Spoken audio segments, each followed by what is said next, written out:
मक्का के खिलाफ मोहम्मद का अभियान 623 से 630।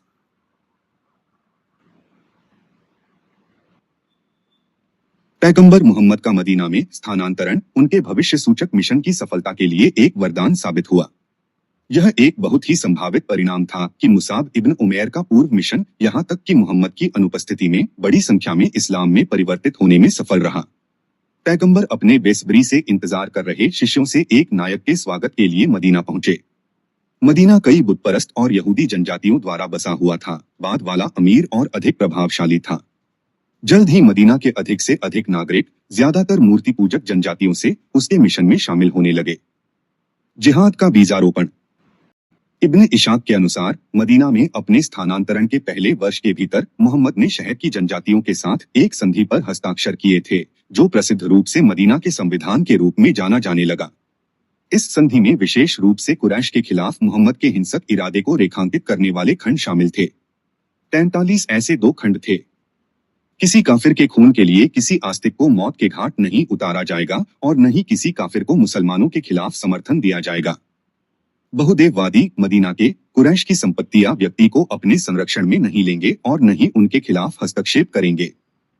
संधि के ये खंड स्पष्ट रूप से सुझाव देते हैं कि मोहम्मद मदीना में अपने पैतृक शहर के कुरैश के खिलाफ एक हिंसक अभियान शुरू करने के इरादे से पहुंचे थे, जो जल्द ही सामने आया। मोहम्मद ने अपने समुदाय के लिए एक सांप्रदायिक निवास बनाने के लिए लगभग 6 महीने बिताए। एक बार अपने आप में बसने के बाद उसने कुरैश से बदला लेने के लिए ध्यान दिया। ऐसा प्रतीत होता है कि मोहम्मद के शिष्य हिंसा में शामिल होने के विरोध में थे।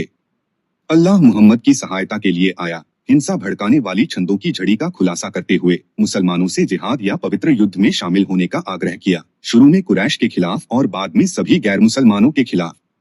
मोहम्मद के अनिच्छुक शिष्यों को समझाने के लिए अल्लाह ने एक धार्मिक कर्तव्य के रूप में लड़ने को मंजूरी देते हुए एक दर्जी की कविता भेजी। अल्लाह के लिए लड़ो जो तुमसे लड़ते हैं, लेकिन सीमाओं का उल्लंघन नहीं करते हैं, क्योंकि अल्लाह अपराधियों से प्यार नहीं करता। कुरान 2:190। इस बिंदु तक मुसलमानों और कुरैश के बीच कोई लड़ाई नहीं थी। हालांकि कुरैश ने मोहम्मद के मिशन का कड़ा विरोध किया था, जिसे लड़ाई के बराबर किया जा सकता है। इसलिए कुरैश से लड़ना मुसलमानों के लिए दैवीय रूप से स्वीकृत हो गया। उन लोगों के लिए जो अभी भी अकारण हिंसा में शामिल होने की वैधता के बारे में चिंतित थे, अल्लाह ने उनके लिए भी आसान बना दिया, जैसा कि उन्होंने खुलासा किया। और जहां कहीं तुम उन्हें पकड़ते हो उन्हें मार डालो, और जहां से उन्होंने तुम्हें निकाला है उन्हें बाहर कर दें, क्योंकि कोलाहल और जुल्म कत्ल से भी बदतर हैं। कुरान 2:191। चूंकि कुरैश ने मोहम्मद से लड़ाई की थी और उसे एक अपराध करते हुए बाहर निकाल दिया था, जो उससे भी बदतर था, इसलिए न्याय के लिए उनसे लड़ना वैध से अधिक हो गया था। इसलिए ईमान वालों को कुरैश से लड़ने के बारे में कोई नैतिक जांच नहीं होनी चाहिए, क्योंकि वे कुरैश से लड़ रहे थे, केवल अल्लाह के लिए न्याय कर रहे थे। अल्लाह उन्हें दृढ़ता से लड़ने के लिए प्रोत्साहित करता है, जो तब तक जारी रहेगा जब तक कि अल्लाह यानी इस्लाम में न्याय और विश्वास हावी न हो जाए, और उनसे तब तक लड़े जब तक कि कोई और हंगामा या उत्पीड़न न हो और अल्लाह में न्याय और विश्वास कायम रहे। कुरान 2:193। आगे बढ़ने से पहले आइए हम जांच करें कि इन छंदों में कोलाहल या उत्पीड़न का क्या अर्थ है। कोलाहल और दमन। पद 2:193 अन्य छंदों में भी अत्याचार, जो अरबी में फितना के लिए खड़ा है, में वाक्यांश तुमुल्ट या उत्पीड़न को पारंपरिक रूप से मूर्ति पूजा के रूप में समझा गया है, और अधिक सटीक रूप से मूर्ति पूजा के अभ्यास में कुरैश की दृढ़ता, कौल को अस्वीकार करना इस्लाम। लेकिन गैर मुस्लिम और पश्चिमी दर्शकों से संबंधित इस्लाम के आधुनिक विद्वानों ने कुरान के अंग्रेजी अनुवादों में फितना के लिए इन अस्पष्ट शब्दों को पेश किया है। इन अस्पष्ट अनुवादों से प्रभावित होकर इस्लाम के कई विद्वान इस बात पर जोर देते हैं कि इस्लाम में हिंसक जिहाद या हत्या की अनुमति केवल सख्त परिस्थितियों में ही दी जाती है, जैसे कि कोलाहल, उत्पीड़न या अत्याचार से लड़ना। यह बहुत उचित लगता है। जुल्म से लड़ने के नेक काम को कौन नहीं सराहता या अत्याचार। लेकिन कुरान की भाषा में उथल पुथल, उत्पीड़न या अत्याचार का सही अर्थ क्या है, इसे समझने के लिए इन शब्दावली के गहन विश्लेषण की आवश्यकता है। अरबी में फितन अल्फासद भी का अर्थ है एक समूह के बीच मतभेद या कलह, कानून और व्यवस्था का उल्लंघन या अवज्ञा, एक क्रांति या प्रतिष्ठान के खिलाफ युद्ध या इसी तरह की चीजें। यह देखते हुए कि मक्का के प्रशासन के शीर्ष में कुरैशी थे और मोहम्मद के समुदाय असंतुष्ट थे, यह केवल मोहम्मद है, न कि कुरैश, जो कि में फितना कर सकता था मक्का। फिर पैगंबर और इस्लामिक ईश्वर उस मामले के लिए कुरैश पर फितना करने का आरोप कैसे लगा सकते हैं। यह शायद इसलिए है क्योंकि पद 2 193 8:39 भी के अनुसार कुरान को सर्वोच्च निर्माता अल्लाह द्वारा कानून और न्याय की सर्वोच्च पुस्तक के रूप में प्रकट किया गया था, जिसे सभी धर्मों पर प्रबल होना चाहिए। इसलिए इसका एक अस्वीकृति या विरोध, जो वास्तव में मोहम्मद के पंथ के लिए कुरैश की प्रतिक्रिया थी, मोहम्मद और अल्लाह के फैसले में फितना का गठन कर सकता है। और ठीक इसी तरह अल्लाह ने पद 2 217 में फितना को परिभाषित किया है। अल्लाह की दृष्टि में यह अल्लाह के मार्ग तक पहुंच को रोकने के लिए, उसे अस्वीकार करने के लिए, पवित्र मस्जिद तक पहुंच को रोकने के लिए और इसे बाहर निकालने के लिए है। सदस्य कोलाहल और जुल्म वध से भी बदतर हैं। इस प्रकार इस्लामी धर्म की एक साधारण अस्वीकृति ने कोलाहल, उत्पीड़न और अत्याचार का गठन किया, जिसे बदले में अल्लाह और उसकी नजर में वध से भी बदतर माना गया। प्रेरित पाठकों को यह ध्यान में रखना चाहिए कि मूर्ति पूजक कुरैश का यह अपराध मोहम्मद द्वारा उन पर की गई हर बात का एकमात्र कारण था, जैसा कि नीचे वर्णित है। इसके अलावा कुरैश और अरब के अन्य मूर्ति पूजकों से निपटने का मोहम्मद का आदर्श प्रोटोकॉल विस्तार से दुनिया के किसी भी मूर्ति पूजक पर हर समय लागू होगा। अल्लाह ने मुसलमानों से फिर से सभी गैर मुस्लिम धर्मों को खत्म करने का आग्रह किया और उनसे तब तक लड़ो जब तक कि कोई और उपद्रव या उत्पीड़न न हो और अल्लाह में पूरी तरह से और हर जगह न्याय और विश्वास कायम हो। लेकिन अगर वे रुक जाते हैं तो जो कुछ वे करते हैं अल्लाह उसे देखता है। कुरान 8:39। ऐसा लगता है कि ये छंद कम से कम मोहम्मद के कुछ शिष्यों को प्रेरित करने के लिए पर्याप्त नहीं थे। उन्होंने हिंसा के प्रति नापसंदगी के कारण कुरैश या किसी और से लड़ने से इनकार कर दिया। इसके बाद अल्लाह नई आयतों के साथ आया, जो सभी मुसलमानों के लिए एक बाध्यकारी कर्तव्य था। वे इसे पसंद करते हैं या नहीं, लड़ाई तुम्हारे लिए निर्धारित है और तुम इसे नापसंद करते हो। लेकिन यह संभव है कि आप उस चीज को नापसंद करते हैं जो आपके लिए अच्छी है, और यह कि आप उस चीज से प्यार करते हैं जो आपके लिए बुरी है। लेकिन अल्लाह जानता है और तुम नहीं जानते। कुरान 2:216। यह भी प्रतीत होता है कि मोहम्मद के शिष्यों ने शुरू में लड़ाई में शामिल होने का विरोध किया था, यह तर्क देते हुए कि अल्लाह ने इसे मंजूरी नहीं दी थी। लेकिन जब स्वर्ग से वांछित स्वीकृति प्राप्त हुई, तब भी कुछ अहिंसक, बेहोश हृदय वाले शिष्य हिंसा में शामिल होने, रक्तपात और संभावित मृत्यु के डर से अभी भी अनिर्णीत थे। अल्लाह ने मोहम्मद के अनुयायियों के बीच ऐसे डरपोक लोगों को चेतावनी दी, और जो लोग मानते हैं वे कहते हैं, एक अध्याय क्यों नहीं लड़ाई पर प्रकट किया गया है। लेकिन जब एक निर्णायक अध्याय प्रकट होता है और उसमें लड़ाई का उल्लेख किया जाता है, तो आप उन लोगों को देखते हैं जिनके दिल में एक बीमारी है, जो आपको मौत के कारण बेहोशी की नजर से देखते हैं। तब उन्हें धिक्कार है। कुरान 47:20। मोहम्मद के शुरुआती शिष्यों में से अधिकांश समाज के निचले तबके से संबंधित उपद्रवी थे। फिर भी उनके काफी अहिंसक और शांतिपूर्ण समाज से संबंधित होने के कारण जब उनके जिहाद ने निर्दोष जीवन का दावा करना शुरू किया, तो उन्होंने नैतिक संदेह व्यक्त किया। अल्लाह ने मोहम्मद के अनुयायियों की इस अपराध भावना को अपने ऊपर किए गए क्रूर कृत्यों की जिम्मेदारी लेते हुए दूर किया। तो तुमने उन्हें नहीं मारा, बल्कि अल्लाह ही था जिसने उन्हें मार डाला, और जब तुमने शत्रु को मारा तो तुमने मारा नहीं, लेकिन यह अल्लाह ही था जिसने मार डाला, और ईमान वालों को अपनी ओर से एक अच्छा उपहार दे सकता है। निश्चय ही अल्लाह सुनने वाला, जानने वाला। कुरान 8:17 है। आगे ऐसा प्रतीत होता है कि मोहम्मद के मक्का के कुछ शिष्य कुरैशी के खिलाफ लड़ने या शत्रुता दिखाने के लिए विशेष रूप से अनिच्छुक थे, जो उनके अपने परिवार के सदस्यों, रिश्तेदारों और कबायली लोगों के बाद थे। उन्हें मनाने के लिए अल्लाह ने अपने रिश्तेदारों के साथ अपने रिश्ते को तोड़ने के लिए प्रोत्साहित करने वाली आयतों का खुलासा किया। उदाहरण के लिए अल्लाह ने प्रकट किया, हे ईमान लाने वालों, निश्चय तुम्हारी पत्नियों और तुम्हारे बच्चों में से तुम्हारा कोई शत्रु है, इसलिए उनसे सावधान रहो। कुरान 64:14। अल्लाह मुसलमानों को जिहाद के लिए अपनी सारी शक्ति और संसाधनों का निवेश करने के लिए प्रोत्साहित करता है, उन्हें पूरी तरह से वापस भुगतान करने का वादा करता है। उनके लिए सशस्त्र बल और घोड़ों के लिए तैयार रहें, ताकि आप दुश्मन को निराश कर सकें। अल्लाह और तुम्हारा दुश्मन और उनके अलावा और लोग जिन्हें तुम नहीं जानते, अल्लाह उन्हें जानता है। जो कुछ तुम अल्लाह की राह में खर्च करोगे वह तुम्हें पूरा चुका दिया जाएगा और तुम पर कोई जुल्म नहीं होगा। कुरान 8:60। ऐसा प्रतीत होता है कि मोहम्मद के कुछ अनुयायी अपने धन और संसाधनों को जिहाद में निवेश करने के लिए तैयार नहीं थे, ताकि पूरी तरह से एक साधारण वापसी हो सके। इसलिए अल्लाह ने अन्य पुरस्कारों के बीच प्रतिफल को कई गुना बढ़ाने का वादा किया। और तुम्हारे पास क्या कारण है कि तुम्हें अल्लाह के लिए खर्च क्यों नहीं करना चाहिए? वह कौन है जो अल्लाह को एक सुंदर ऋण देगा? क्योंकि अल्लाह इसे अपने क्रेडिट में कई गुना बढ़ा देगा। और उसके पास इसके अलावा एक उदार इनाम होगा। कुरान 57:10-11। फिर भी मोहम्मद के अनुयायियों में से कुछ ऐसे थे जो अल्लाह के जिहादी युद्धों में निवेश करके अपने संसाधनों को जोखिम में डालने को तैयार नहीं थे, और अल्लाह ने उन्हें इस प्रकार चेतावनी दी, देखो तुम अल्लाह के मार्ग में खर्च करने के लिए आमंत्रित हो, लेकिन आप में से कुछ ऐसे हैं जो अजूबे हैं। लेकिन जो लोग कंजूस हैं वे अपनी ही आत्मा की कीमत पर हैं। कुरान 47:38। ये आयतें मुसलमानों को हिंसक हमलों में शामिल होने के लिए मनाने के लिए अल्लाह की शुरुआती सलाह और मंजूरी हैं, यानी जिहाद या पवित्र युद्ध, विशेष रूप से मक्का के कुरैश के खिलाफ हिंसा के लिए। इस दैवीय लाइसेंस के साथ मोहम्मद ने फरवरी 623 में पहली जिहाद छापे गजवा का आदेश दिया। मदीना में आने के लगभग 8 महीने बाद कुरैश के एक व्यापार कारवां के खिलाफ पास के मार्ग से गुजरने वाले दोहरे उद्देश्य के लिए इसे लूटने के उद्देश्य से और कुरैशी को प्रताड़ित किया, लेकिन यह विफल रहा। अगले कुछ महीनों में 2 और छापे मारे गए जो भी असफल रहे। मदीना में स्थानांतरित होने के लगभग 12 महीने बाद मोहम्मद ने खुद छापे की कमान संभाली। अगले कुछ महीनों में उन्होंने व्यक्तिगत रूप से 3 छापे मारे, लेकिन सभी व्यर्थ गए। जनवरी 624 में पैगंबर ने अब्दुल्ला इब्न जहाश की कमान के तहत 8 हमलावरों के एक बैंड को नखला नामक एक जगह पर मक्का कारवां पर हमला करने के लिए भेजा, जो मदीना से 9 दिनों की यात्रा और मक्का से केवल 2 दिन की यात्रा थी। उन्हें भेजते समय पैगंबर ने अब्दुल्ला के हाथ में एक पत्र दिया, जिसमें उन्हें 2 दिन की यात्रा के बाद इसे खोलने का निर्देश दिया गया था। अब्दुल्ला ने नियत समय पर पत्र खोला, जिसमें लिखा था, जब आपने इसे पढ़ा है, मेरा पत्र तब तक आगे बढ़े जब तक आप मक्का और अल्तैफ के बीच नखला तक नहीं पहुंच जाते। कुरैशी कारवां के इंतजार में लेट जा। 45 अब्दुल्ला और उनकी पार्टी ने पालन किया और नखला पहुंचे। यह उर्मा का समय था, यानी काबा की तीर्थयात्रा कम।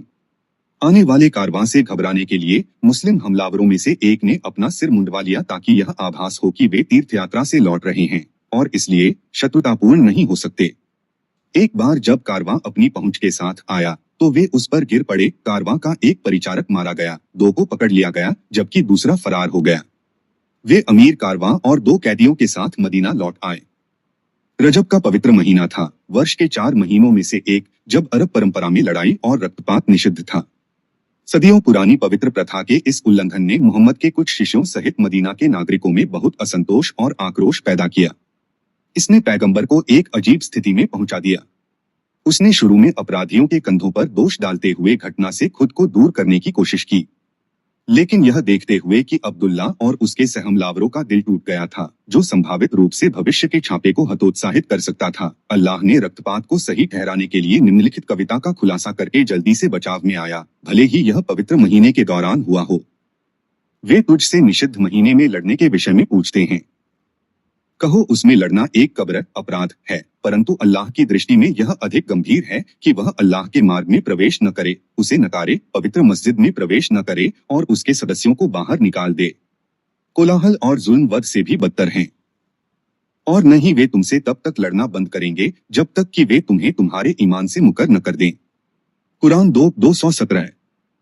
इस आयत का समापन मुसलमानों में से उन लोगों को चेतावनी देते हुए हुआ जिन्होंने इस घटना पर अप्रसन्नता दिखाई थी और संभावित रूप से मोहम्मद के पंथ को छोड़ सकते थे कि और यदि आप में से कोई भी अपने ईमान से मुकर जाए और अविश्वास में मर जाए तो उनके कामों का इस जीवन में कोई फल नहीं होगा और आखिरत में वे आग के साथी होंगे और उसमें रहेंगे। कुरान 2:217।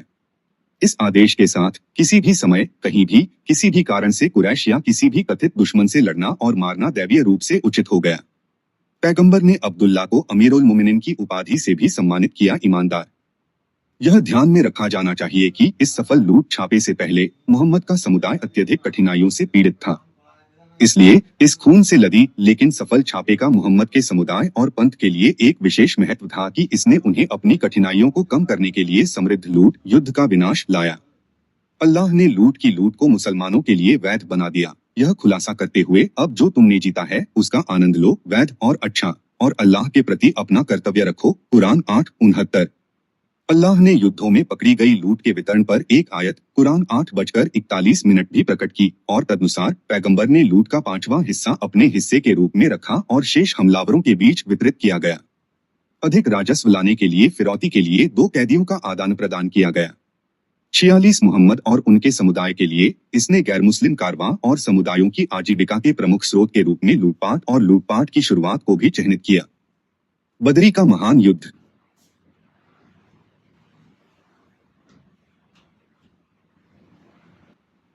मोहम्मद के भविष्यवाणी मिशन के लिए अगला, वास्तव में सबसे प्रसिद्ध और महत्वपूर्ण छापा 2 महीने बाद मार्च 624 में आया। उसने कुरैशी के एक समृद्ध कारवां पर हमला करने और लूटने की योजना बनाई जो अबू सुफियान की देखरेख में सीरिया से लौट रहा था। मक्का का। इस छापे की शुरुआत पर इब्न इशाक नोट करता है, जब प्रेरित ने अबू सुफियान के सीरिया से लौटने के बारे में सुना तो उसने मुसलमानों को बुलाया और कहा, यह उनकी संपत्ति वाला कुरैश कारवां है, उस पर हमला करने के लिए बाहर जाओ, शायद भगवान उसे शिकार के रूप में दे देंगे। लोगों ने उसके सम्मन का उत्तर दिया, कुछ ने उत्सुकता से, दूसरों ने अनिच्छा से 47, क्योंकि उन्होंने नहीं सोचा था कि प्रेरित युद्ध में जाएगा। 48 मोहम्मद के इच्छित हमले की खुफिया जानकारी अबू सुफियान तक पहुंच गई, जिन्होंने बचाव दल भेजने के लिए मक्का को एक दूत भेजा। इस बीच उसने मोहम्मद की सेना से बचने के लिए लाल सागर तट के साथ एक अलग मार्ग लिया और सुरक्षित रूप से मक्का पहुंचने के लिए कारवां तेज कर दिया। लेकिन कारवां बचाने के साथ साथ मोहम्मद के लुटेरों को सबक सिखाने के लिए एक बचाव अभियान पहले ही मक्का छोड़ चुका था। मोहम्मद ने बद्र नामक पानी से भरे नखलिस्तान के पास कारवां पर घात लगाने की योजना बनाई थी। वहां पद्धार ग्रहण करते हुए उन्होंने अपनी सेना को पानी की आपूर्ति के लिए अपने शिविर के बगल में केवल एक प्रयोग योग्य रखने के लिए पानी के कुओं को रेत से भरकर नष्ट कर दिया। वह इस बात से अनजान था कि अबू सुफियान कारवां लेकर भाग निकला है। जैसे ही उसने मक्का सेना के दृष्टिकोण के बारे में सुना, उसने सोचा कि यह कारवां ही था। गर्म रेतीले रेगिस्तान के माध्यम से कठिन यात्रा के बाद रमजान के 17वें दिन जब मक्का सेना बद्र पहुंची तो वे थके हुए और बुरी तरह प्यासे थे। लेकिन मोहम्मद ने पानी के सभी कुओं को नष्ट कर दिया था, जिससे वे अपनी प्यास बुझाने से रोक रहे थे। मक्का की ओर लगभग 700, कुछ कहते हैं 1000 लड़ाके थे, जबकि मोहम्मद के पास केवल लगभग 350 हमलावर थे। अगली सुबह खूनी संघर्ष में प्यासी मक्का सेना जल्दी से हार गई और अपने संख्यात्मक लाभ के बावजूद भारी नुकसान के साथ पीछे हट गई। उन्होंने लगभग 50 पुरुषों को खो दिया और इतनी ही संख्या में कैदी ले लिए गए, जबकि मोहम्मद की पार्टी ने केवल 15 सेनानियों को खो दिया। कुछ बंदियों को मोहम्मद के आदेश से युद्ध के मैदान में बेरहमी से मार डाला गया था। 49 बद्र में आश्चर्यजनक जीत से उत्साहित पैगंबर ने जल्द ही मदीना के बानु कैनुका के यहूदी जनजाति पर हमला किया और उन्हें निर्वासित कर दिया। ओहदों की विनाशकारी लड़ाई। बद्र में अविश्वसनीय जीत ने मोहम्मद और उनके समुदाय के विश्वास को बढ़ाया कि भगवान उनकी तरफ से लड़ाई में मजबूत विरोधों के खिलाफ जीतने में मदद कर रहे थे। अल्लाह ने यह पुष्टि करने के लिए एक दर्जी कविता भी भेजी कि वह वास्तव में स्वर्गदूतों को भेजकर लड़ाई में मुसलमानों की सहायता कर रहा था ताकि 20 दृढ़ मुस्लिम लड़ाके 200 विरोधियों को हरा सकें। कुरान 8:66। मोहम्मद ने जल्द ही अमीर लूट को लूटने वाले मक्का कारवां पर 3 और छापे मारे। हताश और उनके जीवन निर्वाह वाणिज्य को असंभव बना दिया, कुरैश ने अंततः आक्रामक प्रतिवाद करने का फैसला किया। 23 मार्च 625 को अबू सुफियान की कमान के तहत करीब 3000 मक्का सेनानियों ने मदीना के पास ओहद नामक स्थान पर मोहम्मद की कमान में लगभग 700 मुस्लिम लड़ाकों को शामिल किया। संख्यात्मक रूप से कमजोर मुस्लिम बल जल्दी से झुक गया और मोहम्मद के साथ भारी हताहतों का सामना करना पड़ा। एक पत्थर से एक दांत टूट गया और वह बेहोश हो गया। इस लड़ाई में मक्का की ओर केवल 19 हताहतों के खिलाफ मुसलमानों ने 74 सेनानियों को खो दिया। जैसा कि मोहम्मद ने वादा किया था कि 20 मुस्लिम लड़ाके स्वर्गदूतों की सहायता से इस विनाशकारी लड़ाई से पहले 200 विरोधियों को परास्त करेंगे, जीवन के इस गंभीर नुकसान ने उनके शिष्यों सहित उनके भविष्यवाणी के दावे की सत्यता और यहाँ तक कि एक भावना के बारे में बहुत संदेह पैदा किया।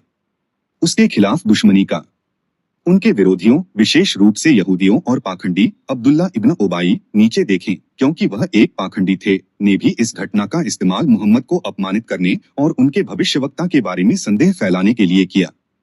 अल्लाह हमेशा की तरह मोहम्मद के बचाव में आया और छंदों की एक लंबी श्रृंखला कुरान 3:120-200 का खुलासा करके उसकी भविष्यवाणी के बारे में इस शत्रुता और संदेह का मुकाबला किया। विरोधियों को परास्त करने में मुसलमानों को स्वर्गदूतों की मदद के अपने पहले के आश्वासन के बारे में शिकायत के बारे में अल्लाह ने मोहम्मद के शिष्यों पर उनकी दृढ़ता और धैर्य की कमी के लिए दोष लगाया, खुलासा किया। याद रखें कि आपने वफादार से कहा, क्या यह आपके लिए पर्याप्त नहीं है कि अल्लाह 3000 फरिश्ते खासकर उतार कर आपकी मदद करे? हाँ, यदि आप दृढ़ रहें और सही कार्य करें, भले ही शत्रु भाग जाए, यहाँ आप पर जल्दबाजी में आपका भगवान 5000 स्वर्गदूतों के साथ एक भयानक हमले में आपकी मदद करेगा। कुरान 3:224-25। अल्लाह ने जोर देकर कहा कि उसने वास्तव में बदर की पिछली लड़ाई में मुसलमानों की मदद की थी जब उन्हें हार का डर था, और उसके लिए उन्हें उनका आभार व्यक्त करना चाहिए। याद रखें कि आपकी दो पार्टियों मुसलमानों के बीच ने कायरता का ध्यान किया बदर में, लेकिन अल्लाह उनका रक्षक था और ईमान वालों को अल्लाह पर भरोसा रखना चाहिए। बदर में अल्लाह ने तुम्हारी मदद की थी जब तुम एक घृणित छोटी ताकत थे, फिर अल्लाह से डरो, इस प्रकार आप अपना आभार प्रकट कर सकते हैं। कुरान 3:122-23। अल्लाह ने मुस्लिम लड़ाकों को मोहम्मद की आज्ञा पर ध्यान न देने के लिए भी दोषी ठहराया, जिसे उन्होंने उहुद में उनकी नवीनतम हार के लिए जिम्मेदार ठहराया था, जब आप पहाड़ी पर चढ़ गए और किसी पर ध्यान नहीं दिया, जबकि दूत आपके पीछे आपको लड़ने के लिए बुला रहा था। इसलिए उसने तुम्हें उसके दुख के लिए दुहक का प्रतिफल दिया कि वह सिखा सकता है कि तुम उस चीज के लिए शोक न करो जो तुमने याद की थी, या उसके लिए जो तुम पर आई थी। कुरान 3:153। इसके अलावा अल्लाह ने मोहम्मद के सामने अपने पहले के नबियों और उनके शिष्यों के उदाहरणों का हवाला दिया, जिन्होंने बिना दिल खोए उसके लिए लगातार लड़ाई लड़ी और मोहम्मद के अनुयायियों से भी ऐसा ही करने का आग्रह किया। कितने नबियों ने अल्लाह के रास्ते में और उनके साथ लड़ाई लड़ी, धर्मी पुरुषों के बड़े बैंड, लेकिन उन्होंने कभी हिम्मत नहीं हारी। अगर वे अल्लाह के रास्ते में विपत्ति का सामना करते हैं और नहीं कमजोर इच्छा करते हैं और नहीं झुकते हैं, और अल्लाह उन्हें प्यार करता है जो दृढ़ हैं। कुरान 3:146। उहुद में मारे गए लोगों के बारे में अल्लाह ने उनके रिश्तेदारों और साथियों को सांत्वना देने के लिए छंदों का खुलासा किया कि वे वास्तव में मृत नहीं थे, बल्कि एक ट्रांस में थे, और यह कि वे जन्नत में उतरे थे जहां वे आनंद कर रहे थे। उन लोगों के बारे में मत सोचो जो अल्लाह के रास्ते में मारे गए हैं।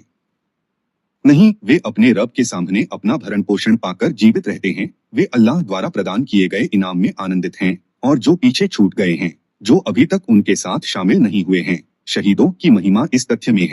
इस बीच अगस्त 625 में ओहद की लड़ाई के 5 महीने बाद मोहम्मद ने मदीना के बानु नादिर के यहूदी जनजाति पर हमला किया और उन्हें फिर से निर्वासित कर दिया। नीचे वर्णित लेकिन शक्तिशाली कुरैश के खिलाफ ओहद की विनाशकारी लड़ाई में एक सबक सीखने के बाद मोहम्मद ने कुछ समय के लिए मक्का के कारवां पर अपने छापे रोक दिए। ओहद के अपने विजय अभियान के बाद कुरैशी ने आगे कोई कार्रवाई नहीं की। चूंकि मोहम्मद ने उनके कारवां पर छापा मारना बंद कर दिया था, उन्होंने संभवतः सोचा कि उसने एक सबक सीखा है और आगे कोई खतरा नहीं है।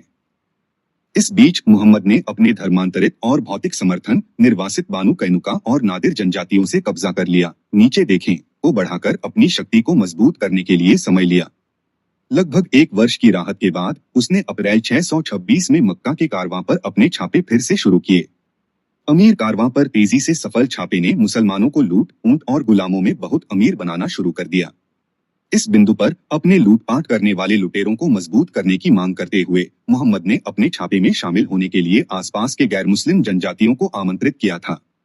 कुछ गैर मुस्लिम कबीले उसके लूटपाट में शामिल हो गए, संभवतः दोहरे कारणों से, लूट का लालच और मोहम्मद के छापे से अपनी सुरक्षा के लिए। इस समय तक मोहम्मद ने मदीना की 2 शक्तिशाली यहूदी जनजातियों पर हमला किया और उन्हें निर्वासित कर दिया, जो स्पष्ट रूप से बताता है कि उन गैर मुस्लिम जनजातियों को मोहम्मद द्वारा हमला किए जाने के वास्तविक खतरे का सामना करना पड़ा, यदि उन्होंने उनके इनकार कर दिया। बुलाना खाई की लड़ाई। खाई मक्का कारवां पर छापे की बहाली ने एक स्पष्ट संदेश भेजा कि मोहम्मद की कुरैश को धमकी खत्म नहीं हुई थी। इसलिए अबू सुफियान ने अप्रैल 627 में मोहम्मद की धमकियों को समाप्त करने के लिए एक और पलटवार शुरू करने की तैयारी की। उन्होंने पड़ोसी जनजातियों से हाथ मिलाने की अपील की और उनमें से कई, जिनमें बानु घटफान, बानु सुलेम और बानु असद शामिल थे, जो पहले से ही मोहम्मद के हमलों से पीड़ित थे, ने उनकी कॉल का जवाब दिया। अबू सुफियान के पीछे 10,000 आदमियों, कुछ कहते हैं 7,000 की एक विशाल संघी सेना इकट्ठी हुई। मोहम्मद के पास इस समय अपने पक्ष में 3,000 आदमियों को इकट्ठा करने की क्षमता थी और स्थिति उनके लिए गंभीर लग रही थी। समुदाय सौभाग्य से मोहम्मद के लिए उन्होंने एक फारसी धर्मांतरित प्रसिद्ध सलमान द फारसी प्राप्त किया था, जिसने मोहम्मद को मदीना में अपने निवास के चारों ओर एक खाई खोदने का विचार दिया था। यह फारस में दुश्मन के हमलों को रोकने के लिए एक आम रणनीति थी, लेकिन अरबों के बीच अज्ञात थी। मोहम्मद ने तुरंत इस विचार को पकड़ लिया और अपने समुदाय की परिधि के चारों ओर एक गहरी खाई खोदने का आदेश दिया। घरों की बाहरी दीवारों को पत्थरों से गढ़ा गया था, जो मुसलमानों को अंदर तक जकड़े हुए थे। कुरैश ने शहर की घेराबंदी कर दी। लेकिन रणनीति से अपरिचित वे खाई को पार करने में विफल रहे। एक लंबी घेराबंदी के बाद 20 दिनों, कुछ का कहना है कि लगभग 1 महीने से अधिक समय तक मक्का की सेना पीछे हट गई। घेराबंदी के दौरान ज्यादा लड़ाई नहीं हुई थी। मोहम्मद के पक्ष ने केवल 5 लोगों को खो दिया, जबकि मक्का पक्ष ने 3 को खो दिया। सलमान इस्लाम में परिवर्तित होने से पहले पारसी धर्म से परिवर्तित एक ईसाई, जिसकी सलाह ने दिन बचा लिया। मोहम्मद ने उनकी और उनके समुदाय की गहराई के लिए कृतज्ञता व्यक्त करते हुए उनकी विधिवत सराहना की। ज्ञान 50। जैसे ही कुरैश ने घेराबंदी से वापस ले लिया, मोहम्मद ने बानु कुरैजा, मदीना में अंतिम यहूदी जनजाति पर कुरैशी की सहायता करने का आरोप लगाया और उन पर हमला किया। जब यहूदियों ने आत्मसमर्पण किया तो उसने पुरुषों को मार डाला और महिलाओं और बच्चों को गुलाम बना लिया। नीचे वर्णित है। मक्का की विजय और काबा पर कब्जा। 628 तक मोहम्मद ने मदीना के सभी शक्तिशाली यहूदी जनजातियों को या तो बेदखल या नष्ट कर दिया था और आसपास के क्षेत्रों की कई छोटी जनजातियों को धमकियों या हमलों के माध्यम से प्रस्तुत करने के लिए लाया था। वह अब इतना शक्तिशाली हो गया था कि अपने पैतृक शहर मक्का और उसमें काबा पर कब्जा करने के लिए होड़ कर सकता था, जिस पर उसने अपने भविष्यवाणी मिशन में बहुत पहले ही दावा कर दिया था। इसके अलावा यह काबा था जिसकी ओर मदीना में उनका समुदाय प्रार्थना करते हुए वर्षों से मुड़ रहा था। इस प्रकार काबा उनके धार्मिक मिशन का सबसे पवित्र प्रतीक बन गया था और सबसे बड़ा पुरस्कार प्राप्त किया जाना था। काबा का भी एक बड़ा आर्थिक महत्व था, जैसा कि आज सऊदी के लिए है, क्योंकि तीर्थयात्रा के केंद्र के रूप में अर्थात उम्रा और हज अरब के लोगों के लिए यह एक प्रतिष्ठित राजस्व सृजन उद्यम था। इसके अलावा अल्लाह ने कुरैश से लड़ने और उसे हराने के लिए कुरान में इतना प्रयास और स्थान समर्पित किया था। इसलिए मक्का को अधीनता में लाना मोहम्मद की भविष्यवाणी का केंद्रीय मिशन बन गया था। आजीविका। हुदैबिया की संधि मार्च 628 में, खाई की लड़ाई के लगभग 1 साल बाद और मक्का से अपने स्थानांतरण के 6 साल बाद मोहम्मद ने अपने पैतृक शहर की ओर बढ़ने का साहस किया। उन्होंने अपने अभियान में शामिल होने के लिए आसपास के जनजातियों को आमंत्रित किया, लेकिन इस खतरनाक उद्यम के लिए उनके निमंत्रण को अस्वीकार कर दिया गया। मोहम्मद ने कम तीर्थयात्रा उमरा के दौरान कुछ 1300 से 1525 सशस्त्र मुसलमानों के सिर पर मक्का की ओर कूच किया। कुरैश ने मोहम्मद के दृष्टिकोण के बारे में सीखा और उन्हें अपने शहर में दूसरी बार प्रवेश नहीं करने की कसम खाई, क्योंकि भयानक रक्तपात, अपमान और कठिनाइयों के कारण उन्होंने उन्हें दिया था। जब मोहम्मद को कुरैशी के दृढ़ संकल्प से अवगत कराया गया तो उन्होंने रुककर हुदैबिया नामक स्थान पर तंबू लगा दिए। उसने मक्का को संदेश भेजा कि वह केवल शांतिपूर्वक तीर्थ यात्रा करने आया है और फिर मदीना लौट आएगा। मोहम्मद उस तीर्थ यात्रा को करने के लिए दृढ़ थे, जिसका कुरैश ने कड़ा विरोध किया था। मोहम्मद की सैन्य शक्ति और क्रूरता और खून खराबे में शामिल होने की क्षमता को देखते हुए कुरैश ने खूनी टकराव से बचने के लिए उसके साथ बातचीत करने का फैसला किया। एक समय पर गहन सौदेबाजी के दौरान ओथमान मोहम्मद के दामाद और इस्लाम के तीसरे खलीफा बातचीत के लिए मक्का शिविर गए। ओथमान को वापस आने में समय लग रहा था और मुस्लिम खेमे में यह अफवाह फैल गई कि उसे मार दिया गया है। मोहम्मद ने जल्दी से अपने सशस्त्र साथियों को एक बबूल के पेड़ के नीचे इकट्ठा किया और ओथमैन टू द डेट के साथ खड़े होने की प्रतिज्ञा करके उन्हें एक एक करके बांध दिया। इस शपथ को इस्लामी इतिहास में पेड़ की प्रसिद्ध प्रतिज्ञा के रूप में जाना जाता है। मोहम्मद ने शिविर में अपने अनुयायियों के धार्मिक उत्साह को इस हद तक उत्तेजित कर दिया था कि वे सभी एक ही बार में दुश्मन पर हमला करने के लिए आत्मघाती मूड में थे। लगभग इसी समय ओथमान एक रक्तपात से बचने के लिए शिविर में लौट आया। ओथमैन अंतिम शर्तों के साथ लौटे का संधि तथा एक युद्ध विराम संधि था हस्ताक्षर किए द प्रसिद्ध संधि का हुदैबिया। यह मांग की समापन का 10 साल की अवधि के लिए दोनों पक्षों से दुश्मनी। यह भी निर्धारित किया गया था कि मोहम्मद की पार्टी काबा का दौरा किए बिना इस बार मदीना लौट आएगी, लेकिन उन्हें अगले वर्ष से 3 दिनों के लिए काबा की वार्षिक तीर्थ यात्रा करने की अनुमति दी जाएगी। इधर कुरैश के दृढ़ विरोध को देखकर मोहम्मद ने यह दिखावा किया कि वह तीर्थ यात्रा के लिए आया है, युद्ध के लिए नहीं। लेकिन उनका मूल इरादा मक्का पर कब्जा करना था। जैसा कि इब्ने इशात लिखते हैं, प्रेरित के साथी मक्का पर कब्जा करने के संदेह के बिना बाहर गए थे, क्योंकि उस दृष्टि के कारण जिसे प्रेरित ने देखा था, और जब उन्होंने शांति के लिए बातचीत और वापसी को देखा और जो कुछ प्रेरित ने अपने ऊपर ले लिया था, वे लगभग मृत्यु की हद तक उदास महसूस कर रहे थे। 52 हिंसक टकराव में कुरैश को लेने के बजाय नम्रता से संधि पर हस्ताक्षर करने से खून के प्यासे उमर सहित कुछ मुसलमानों में गुस्सा पैदा हो गया। हालांकि मोहम्मद ने उन्हें आश्वासन दिया कि वह इस संधि को समाप्त करने के लिए अल्लाह के निर्देश के अधीन हैं और इससे उनकी पार्टी को अंतिम लाभ होगा। अल्लाह ने एक संपूर्ण सूरा कुरान के अध्याय 48 सूरा अल-फत या विजय को प्रकट करने का दर्द उठाया, मोहम्मद की पार्टी को यह समझाने के लिए कि यह संधि वास्तव में स्थिति के तहत अधिक उपयुक्त थी और एक जीत के समान थी और यह की निर्णायक जीत होगी आइए जल्द ही। मोहम्मद की संधि का उल्लंघन। मोहम्मद की पार्टी को संधि का उल्लंघन करने में बहुत कम समय लगा। मक्का के एक धर्मांतरित अबू बशीर ने जल्द ही संधि का उल्लंघन करने वाले एक कुरैश को मार डाला। उन्होंने कुछ 70 मुस्लिम लुटेरों से मिलकर एक छापा मारने वाला ब्रिगेड बनाया और वे मोहम्मद की मिलीभगत से मक्का के कारवां पर हमला करने में लगे। किसी भी परिचारक को जीवित नहीं छोड़ा। इब्न इशाक अबू बहिर के कार्यों का रिकॉर्ड करता है, तब अबू बसीर तब तक चला गया जब तक कि वह अलस में समुद्र के किनारे धुलमारवा के क्षेत्र में रुक गया, जिस सड़क पर कुरैश सीरिया ले जाने के आदी थे। लगभग 70 पुरुषों ने खुद को उससे जोड़ा और उन्होंने कुरैश को इतना परेशान किया, हर किसी को मार डाला जिसे वे पकड़ सकते थे और हर कारवां को टुकड़े टुकड़े कर दिया जो उन्हें पार कर गया। असहाय कुरैशी ने संधि छोड़ दी। इसके बजाय उन्होंने अपने आदमियों को कारवां पर हमला करने से रोकने के लिए रिश्तेदारी के बंधनों से मोहम्मद से भीख मांगी। अनुरोध के बाद मोहम्मद अपने हमलावरों को वापस मदीना ले आए। कुछ धर्मांतरित महिलाएं जिन्हें उनके परिवारों ने बंधक बना रखा था, मदीना में मोहम्मद के समुदाय में शामिल होने के लिए मक्का से भाग निकली। संधि के अनुसार उन्हें वापस किया जाना था। संधि की पूर्ण अवहेलना में मोहम्मद ने उन्हें वापस करने से इनकार कर दिया जब कुरैश उन्हें वापस मक्का ले जाने के लिए आए। मोहम्मद ने संधि को फेंक दिया और मक्का पर हमला किया। हुदैबिया संधि पर हस्ताक्षर करने के 2 साल बाद मोहम्मद की सेना कुरैश को खत्म करने के लिए काफी मजबूत हो गई थी, इसलिए उसने 10 साल की संधि को पूरी तरह से खारिज कर दिया और मक्का पर हमला करने की तैयारी का आदेश दिया। वह कुरैशी को आश्चर्य से लेना चाहता था। जैसे जैसे तैयारी चल रही थी, वह अल्लाह से प्रार्थना करता रहा, हे अल्लाह, कुरैशी से आंख और कान ले लो ताकि हम उन्हें उनकी भूमि में आश्चर्यचकित कर सकें। 1954 जनवरी 630 में उन्होंने 10,000 मजबूत लोगों के सिर पर मक्का की ओर कूच किया। सेना अजय मुस्लिम सेना रात में मक्का के पास पहुंची और मर अलजहरान नामक स्थान पर डेरा डाला। रात के अंधेरे में प्रत्येक सेनानी ने कुरैश को इकट्ठी हुई विशाल मुस्लिम सेना की एक झलक दिखाने के लिए आग जलाई। मोहम्मद की सेना को देखते हुए उनके चाचा अल अब्बास, जो कुछ समय पहले मुस्लिम शिविर में शामिल हुए थे, ने कहा, काश कुरैश अगर प्रेरित मक्का में प्रवेश करने से पहले वे आते हैं और सुरक्षा मांगते हैं तो यह अंत होगा हमेशा के लिए कुरैश की। आगे बढ़ने से पहले आइए इस विवाद की जांच करें कि वास्तव में संधि का उल्लंघन किसने किया था। हुदैबिया की संधि का उल्लंघन किसने किया था? इस्लाम पर अपने वस्तुनिष्ठ विचारों के लिए मुसलमानों द्वारा नफरत करने वाले डैनियल पाइप्स का दावा है कि मोहम्मद ने संधि का उल्लंघन नहीं किया, लेकिन तकनीकी रूप से कुरैशी ने किया। वह लिखते हैं, मोहम्मद तकनीकी रूप से संधि को निरस्त करने के अपने अधिकारों के भीतर थे, क्योंकि कुरैश या कम से कम उनके सहयोगियों ने शर्तों को तोड़ा था। 56 उनके विचार मानक इस्लामी स्थिति के साथ अच्छी तरह फिट बैठते हैं कि यह मक्का था जिसने संधि को तोड़ा था। 57 कुरैशी द्वारा संधि का यह कथित उल्लंघन 2 तृतीय पक्ष कबीलों बानु बकर और बानु खुजा के बीच चल रहे विवाद से संबंधित है।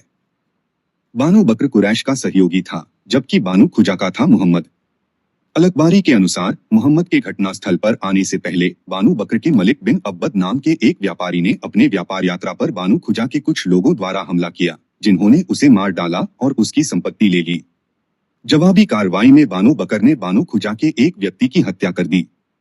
हमले के अपने दूसरे मोड़ में बानु खुजा ने 3 भाइयों सलमा, कुलथुम और धुएब बानु बकर के प्रमुख पुरुषों को मार डाला।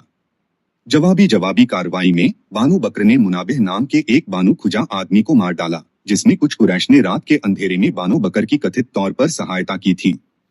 58 इस बार बानु खुजा मोहम्मद के मामला संघी बन गए थे। इसलिए पाइप्स जैसे विद्वानों के अनुसार कुरैश ने हुदैबिया संधि का उल्लंघन किया और मोहम्मद को मक्का पर हमला करने के लिए कानूनी रूप से उचित ठहराया गया। यहाँ पहली बात को नजरअंदाज किया गया कि खुजा जनजाति बानु बकर के साथ झगड़े को भड़काने वाली थी। खुजा ने बानु बकर पर 2 बार हमला किया था और 4 लोगों को मार डाला था। नवीनतम हमले से पहले बानु बकर ने केवल एक बार बानु खुजा पर हमला किया था, जिसमें एक व्यक्ति की मौत हो गई थी। नवीनतम हमले के बाद भी खुजा ने 4 बानु बकर पुरुषों को मार डाला था, जबकि बाद में उनके विरोधियों में से केवल 2 मारे गए थे। मोहम्मद के सहयोगियों के पास 2 अतिरिक्त पुरुषों को मारने का अधिशेष था। अगली बात को यहाँ नजरअंदाज कर दिया गया है कि पहली जगह में मोहम्मद को मक्का पर कब्जा करने या काबा के मूर्ति मंदिर में प्रवेश करने का प्रयास करने का कोई अधिकार नहीं था, जिसके कारण हुदैबिया संधि पर हस्ताक्षर किए गए थे। और पाइप्स इस तथ्य से पूरी तरह से बेखबर है कि मोहम्मद ने संधि की शर्तों को जल्द से जल्द और बारबारने उल्लंघनों के बीच कई कुरैश को मारकर और उनके व्यापार कारवां को लूटकर तोड़ दिया था। यह भी बहुत कम समझ में आता है कि मोहम्मद बानू बकर पर हमला करने के बजाय कुरैश पर हमला करेंगे, जो सीधे बानू खुजा के आदमियों को मारने में शामिल थे। मोहम्मद सबसे अच्छा मक्का पर बानू खुजा के हमले में सहायता के लिए आ सकता था, न कि किसी तर्क या कारण के तहत शहर पर कब्जा करने के लिए। आइए हम मक्का पर मोहम्मद के हमले पर लौटते हैं। कुरैश नेता अबू सुफियान पैगंबर के ससुरों में से एक, मुसलमानों के दृष्टिकोण को सीखते हुए जल्दी से रात के अंधेरे में मोहम्मद से मिलने के लिए शहर पर हमला न करने के लिए राजी करने के लिए निकल पड़े। रास्ते में अबू सुफियान अपने भाई अल अब्बास से मिले, जिन्होंने उन्हें सुरक्षा का आश्वासन दिया और उन्हें मोहम्मद के पास ले गए। उमर अल खत्ताब, बाद में दूसरा खलीफा, उन पर आया और अबू सुफियान को देखकर चिल्लाया, अबू सुफियान, ईश्वर का दुश्मन, परमेश्वर का धन्यवाद हो जिसने बिना किसी सहमति या वचन के तुम्हें छुड़ाया है। फिर वह अपनी तलवार के लिए दौड़ा और कहा, मुझे उसका सिर उतारने दो। अल अब्बास ने उमर को अबू सुफियान की रक्षा करने के अपने वादे के आधार पर कठोर कार्रवाई करने के लिए राजी किया और उसे मोहम्मद के पास लाया। मोहम्मद ने अल अब्बास को अगली सुबह उसे वापस लाने के लिए कहा। जब अगली सुबह अबू सुफियान को वापस लाया गया तो पैगंबर ने कहा, क्या यह समय नहीं है कि आपको पहचानना चाहिए कि अल्लाह के अलावा कोई भगवान नहीं है। अबू सुफियान ने कभी नहीं माना कि मोहम्मद एक नबी था और जब वह हिचकिचाता था तो एक क्रोधित मोहम्मद ने कहा, हाय अबू सुफियान, क्या यह समय नहीं है कि आप पहचान लें कि मैं परमेश्वर का प्रेरित हूँ। इस पर अबू सुफियान ने जवाब दिया, इसके बारे में मुझे अभी भी कुछ संदेह है। अबू सुफियान के जीवन को तत्काल खतरे में देखकर अल अब्बास ने तुरंत हस्तक्षेप किया, उसे जबरदस्ती कहा, प्रस्तुत करें और गवाही दें कि कोई ईश्वर नहीं है, लेकिन अल्लाह और मोहम्मद ईश्वर के दूत हैं, इससे पहले कि आप अपना सिर खो दें। अबू सुफियान के पास पालन करने के अलावा कोई विकल्प नहीं था। अल अब्बास ने तब मोहम्मद से अबू सुफियान के लोगों के लिए कुछ करने का अनुरोध किया। इस पर मोहम्मद ने कहा, जो अबू सुफियान के घर में प्रवेश करता है वह सुरक्षित है, और जो अपना दरवाजा बंद कर लेता है वह सुरक्षित है, और जो मस्जिद काबा में प्रवेश करता है वह है सुरक्षित। मक्का लौटने पर अबू सुफियान ने अपने लोगों को मोहम्मद के अपने शहर में आगे बढ़ने का विरोध करने की निरर्थकता के बारे में समझाया और उन्हें एक हारी हुई लड़ाई नहीं लड़ने के लिए कहा। इसके बजाय उन्होंने प्रसिद्ध रूप से कहा, अस्लीम तस्लाम, जिसका अर्थ है कि यदि आप सुरक्षित रहना चाहते हैं तो मुसलमान बन जाएं। उन्होंने उन लोगों को सलाह दी जिन्होंने अपने मूर्ति पूजक धर्म में बने रहने की कोशिश की, घर के अंदर रहने या अपने घर में शरण लेने के लिए। अगली सुबह मोहम्मद की सेना ने मक्का में चढ़ाई की। मक्का के एक विद्रोही समूह जो खालिद इब्न वालिद की सेना के रास्ते में आ गया था, ने एक नम्र प्रतिरोध दिखाया। खालिद ने उन लोगों को मार डाला जो उसकी पहुंच के भीतर गिर गए और दूसरों का पीछा किया जो पहाड़ी पर अपनी जान बचाने के लिए भागे थे। मक्का पर कब्जा करने पर मोहम्मद ने काबा की सभी मूर्तियों को नष्ट करने का आदेश दिया, चिल्लाते हुए कहा, सत्य अब आ गया है और झूठ का नाश हो गया है, क्योंकि झूठ अपने स्वभाव से नष्ट होने के लिए बाध्य है, जिसे अल्लाह ने बाद में कॉपी किया एक प्रकट छंद के रूप में और कुरान में शामिल। कुरान 17:81। मोहम्मद काबा के बीच में खड़े थे और जैसे ही उन्होंने मूर्तियों की ओर इशारा किया, सदियों से भक्त मक्का द्वारा पूजा की गई एक एक करके एक छड़ी के साथ उन्हें टुकड़ों में तोड़ दिया गया। मोहम्मद ने स्वयं एक लकड़ी के कबूतर कुरैश के देवता को नष्ट कर दिया। काबा की लूट के बाद मोहम्मद ने खालिद बिन वालिद को मक्का से 2 दिन की यात्रा पर नखला में अलुज्जा के मूर्ति मंदिर को नष्ट करने के लिए भेजा। 62 अमर नाम के एक चेले ने हुदैई गोत्र के आराध्य सुवा नाम की मूरत को तोड़ा। कोडीब में पूजा की जाने वाली प्रसिद्ध देवी अलमनत का मंदिर मदीना मुसलमानों के एक बैंड द्वारा नष्ट कर दिया गया था। देवी के पूर्व भक्त जिस दिन मोहम्मद ने कब्जा किया था उस दिन बहुत से पगानों ने इस्लाम स्वीकार कर लिया था। मक्का आगे बढ़ने से पहले आइए हम मक्का पर कब्जा करने के अवसर पर मोहम्मद के कुरैश के साथ अनुकरणीय व्यवहार के बारे में कुछ लोकप्रिय दावों की जांच करें।